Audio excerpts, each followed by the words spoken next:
Alors dans les dernières vidéos, on a regardé comment dessiner des formes géométriques simples dans la fenêtre Slick, d'une part, et puis comment gérer les entrées clavier et souris d'autre part. Donc dans cette petite vidéo, on va essayer de coupler les deux, et puis de regarder un petit peu comment on peut dessiner un rectangle tout bête dans la fenêtre, et faire en sorte qu'il se déplace lorsqu'on appuie sur les touches du clavier. Donc là on va prendre gauche, droite, haut, bas, afin de rester cohérent.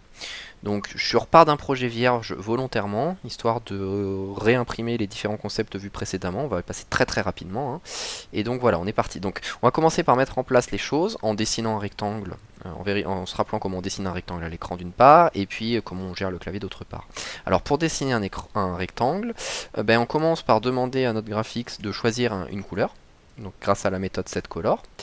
Bon là on va prendre une couleur, je sais pas moi, on peut prendre bleu par exemple. Et puis on va ensuite demander toujours à notre graphics, hein, je rappelle le graphics c'est celui qui gère la fenêtre, donc à chaque fois qu'on veut dessiner quelque chose c'est à lui qu'on demande. On va lui demander de dessiner un rectangle. Alors là je vais lui demander un rectangle plein, donc j'utilise fill rect. J'aurais pu demander un rectangle juste le cadre en mettant draw rect. Et puis je vais demander que ce rectangle se dessine aux coordonnées, je sais pas moi, arbitrairement je vais choisir 200, 200. Et puis que ce rectangle, il ait une largeur de 50 et puis une hauteur de 50. Donc en fait, je dessine un carré là. Voilà. Donc à l'exécution, lorsque j'exécute ce petit programme, je me retrouve bien avec mon rectangle en 200-200 et qui fait 50 de côté. Bon.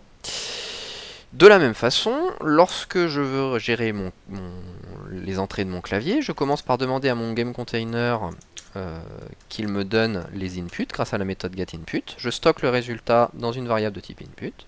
Alors là, j'ai un import à faire, hein. Je prends bien celui qui correspond à Slick.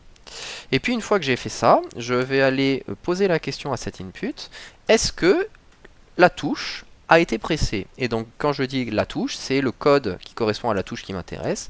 Et là en l'occurrence, je vais aller regarder les touches left. Donc, je vais faire un bloc associé. Et puis je vais aller chercher les 4 autres flèches en faisant 4 if. Et ces 4 flèches sont left, right, up et down. Voilà. Et puis donc on va mettre pour l'instant temporairement un petit message qui va annoncer la flèche appuyée.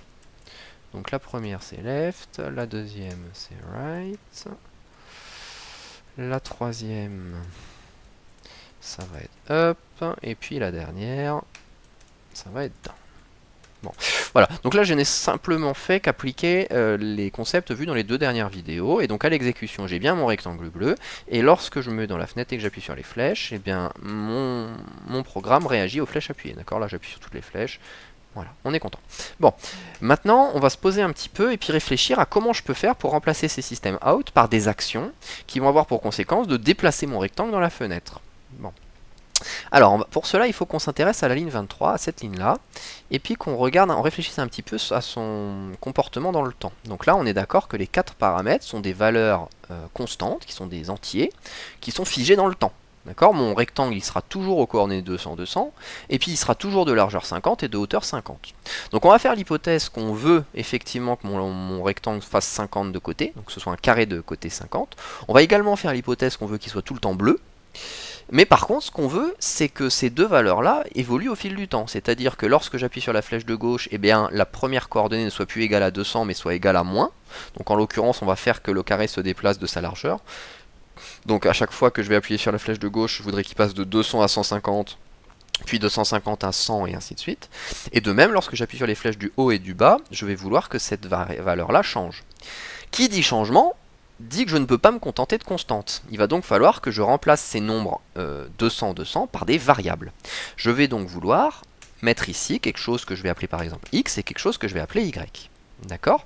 Et de la même façon, lorsque je vais appuyer sur ma flèche de gauche, je vais retirer mon système out, et ce que je vais vouloir faire, c'est agir sur ma variable x, c'est-à-dire écrire quelque chose de ce style-là, de sorte à le décaler vers la gauche de sa largeur, donc de 50. D'accord? De la même façon, lorsque je vais aller à droite, eh bien je vais vouloir écrire ça. Et puis bon, je vais aller jusqu'au bout, hein. Lorsque je vais aller en haut, je vais vouloir écrire y égale y moins 50. Et lorsque je vais aller en bas, je vais vouloir écrire y égale y plus 50. Voilà. Bon, quel est le problème? Le problème, c'est que je me retrouve avec des variables, d'une part, qui n'ont jamais été déclarées, ce qui explique les erreurs, mais surtout, je me retrouve avec deux variables qui sont utilisées à la fois dans la méthode render et à la fois dans la méthode update. C'est donc des variables qui doivent être communes aux deux méthodes. Et bien, le seul moyen de faire ça, c'est de déclarer ces variables comme étant des propriétés de la classe. Mes deux méthodes, render et update, se trouvent dans la classe mon jeu, qui hérite de basic game, hein, donc se trouvent en fait dans le jeu. Pour que ces variables soient communes aux deux méthodes, c'est-à-dire pour que render les utilise pour dessiner et que update les utilise pour les modifier, eh bien je n'ai pas d'autre choix que d'écrire ces variables comme des propriétés de la classe. Voilà, ça c'est la première chose. Par contre, si j'exécute ça, en toute logique, mon carré, il est plus en 200-200. Pourquoi il est plus en 200-200 ? Tout simplement parce que je n'ai pas donné de valeur initiale à mon x et à mon y. Donc pour faire ça, je vais utiliser la méthode init, qui prend tout son sens ici, et je vais écrire x égale 200, y égale 200. À l'exécution, je me retrouve maintenant avec un carré qui commence au même endroit que là où il était initialement, sauf que, lorsque j'appuie sur les flèches de mon clavier, eh bien mon carré se déplace. Ce qui est tout à fait logique, puisqu'à chaque fois que j'appuie sur une flèche de mon clavier, la coordonnée associée est modifiée de 50 dans un sens ou dans l'autre. Je viens donc d'associer une forme géométrique avec les flèches de mon clavier, de sorte à pouvoir le déplacer. Petite amélioration très nécessaire et souvent facile à faire, c'est que là, évidemment, lorsque j'appuie sur la flèche de gauche, mon carré va à gauche. Mais y compris lorsqu'il est au bord. C'est-à-dire que là, lorsqu'il est au bord, j'appuie à gauche, il sort de l'écran. Donc là, je vais simplement rajouter des petits tests, de sorte à ce que ces opérations ne se fassent que si mon carré reste à l'écran. Dans une application plus complexe, il faudrait en plus tester est-ce qu'il y a une collision avec un autre objet, ou ce genre de choses. Mais pour l'instant, on va rester assez simple. Donc pour faire ce test, eh bien, à l'intérieur de mon test qui valide le fait que la flèche de gauche a été appuyée, eh bien, je vais rajouter un test qui vérifie que lorsque j'aurai appliqué mon déplacement, mon carré restera dans l'écran. Et pour ça, eh bien, il faut que le bord gauche de mon écran, de mon carré, c'est-à-dire x, soit au moins égal à 50. Alors, voilà. Si mon carré est égal à 50, si la coordonnée x de mon carré est égale à 50, alors je peux sans aucune difficulté aller vers la gauche. Je vérifie, je clique à fond sur la gauche, et lorsque j'arrive au bord, eh bien ça ne bouge plus.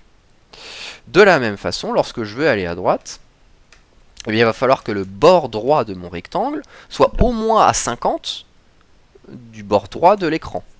Ce qui veut dire que le bord droit de mon rectangle, c'est la coordonnée x de ce rectangle, c'est-à-dire son coin supérieur gauche, plus 50, de sorte à inclure sa largeur.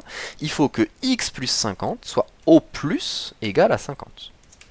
À 50, soit au plus égal à la largeur de mon écran. Donc la largeur de mon écran, je vais demander à mon game container de me la donner. C'est getWidth. Et cette largeur, je lui soustrais 50, de sorte à pouvoir faire le mouvement sans être bloqué. Je mets ça en forme. J'exécute ça. Et je me retrouve avec un carré qui est bloqué quand il va à gauche, et qui est également bloqué quand il va à droite. D'accord, donc là il est bloqué plus tôt, tout simplement parce que s'il bougeait encore, il y aurait un morceau qui dépasserait. Et on veut pas de ça. On fait exactement le même raisonnement pour les y, donc je veux que mon y soit au plus égal à 50, et je veux que mon bord bas de mon rectangle, c'est-à-dire y plus 50, soit au plus égal à la hauteur de mon application, c'est-à-dire get8 moins 50. Et à l'exécution, normalement, il n'y a plus de problème. Là j'appuie, je continue à forcer, mais il n'y va pas. Voilà. Petit exemple d'application simple qui met en application les deux vidéos précédentes.